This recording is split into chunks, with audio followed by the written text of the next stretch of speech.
আসুন বন্ধুরা, রত্নশ্রীর ব্লগ সবাইকে স্বাগত। এই যে আমার মায়ের বয়স 84 বছর। কিন্তু মা কদিনের জন্য আমার কাছে এসেছেন। আসার পরেই বেশ ভালোই ছিলাম মা মেয়ে, কিন্তু হঠাৎ করে আমার এত শরীর খারাপ হয়ে যায় যে আমি বিছানা ছেড়ে উঠতেই পারছি না। ঘেমে যাচ্ছিলাম, মাথা ঘুরছিল, ডাক্তার দেখিয়ে এলাম। এত বেশি ওষুধ দিয়েছে যে আমি ওষুধ খেয়ে হোক আর নিজের কিছু ভুলভালের জন্যই হোক, আমার যেন হঠাৎ করে ডায়রিয়া হয়ে গেছিল। বাড়িতে স্যালাইন দিতে হয়েছে। বাড়িতে ডাক্তারবাবুদের ডেকে আমি বাইরে আর যেয়ে চিকিৎসা নিতে পারিনি, এত শরীর খারাপ। মাথা ঘুরছে বলে মা কখন সজনে পাতার রস, কখন ডাবের জল, মানে কি করলে মেয়েকে যত্ন নেওয়া হবে। সত্যি মায়ের যেন তুলনা হয় না। তো মা যখন এত যত্ন নিচ্ছে, আমার মনে হচ্ছে আমি যেন হাজারিবাগে আছি। হাজারিবাগ বলতে আমার বাবা হাজারিবাগে সার্ভিস করতেন আর আমি সেখানেই বড় হয়েছি।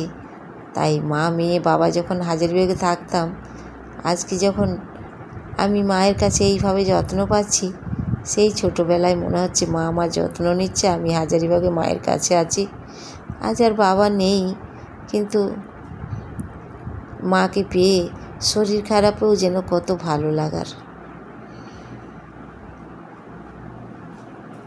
মাই এই যে দেখছেন না, কৌটো বাটা ধুয়ে পরিষ্কার করে রাখা, তার মাঝখানে আমি উঠতে পারিনি। মা এতগুলো রান্না করে জামাইকে ভাত দিয়েছে, আবার দেখছে ঠিকঠাক খাওয়া হচ্ছে কি না। আমাকে বিছানায় বেদানা, কখন জাম দিয়ে গেছে, পাশে একটি প্লেট নামিয়ে রাখলো, দেখলেন? মানে আমি জাম খেয়ে বীজ ফেলবো, সেই জন্যে একটি প্লেট নামিয়েছে। তো সেটি দেখে আমারও মনটা হলো যে আমার বাবুদেরও আমি এইভাবেই যত্ন নিই। তো সেদিনটি কোথায় মনে পড়লো। আর আমার মাও আমার এভাবেই যত্ন নিচ্ছে। দেখছেন না, মায়ের হাত থেকে ডাবের জল পড়ে যাচ্ছে, তো উঠে আমি আর জলটা করে খেতে পারছি না। সব সময় ওষুধ, ওআরএস, ডাবের জল, বিছানা ছেড়ে উঠতেই পারছিলাম না, এতই দুর্বল হয়ে পড়ছিলাম।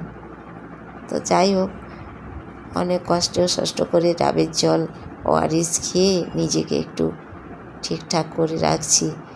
কারণ আমার হাজব্যান্ড মশাইয়ের একেবারেই সময় নেই। জিনিস এনে দেওয়া আর খোঁজখবর নেওয়া ছাড়া বেচারা মানুষ আমার একেবারেই সময় পায় না। মনে কষ্ট হয়, সব সময় বাড়িতে থাকতে পারে না। তবে মা আছে বলে সত্যি মায়ের যত্নের তুলনা হয় না, বলুন তো বন্ধুরা। মায়ের যেন জবাব নেই।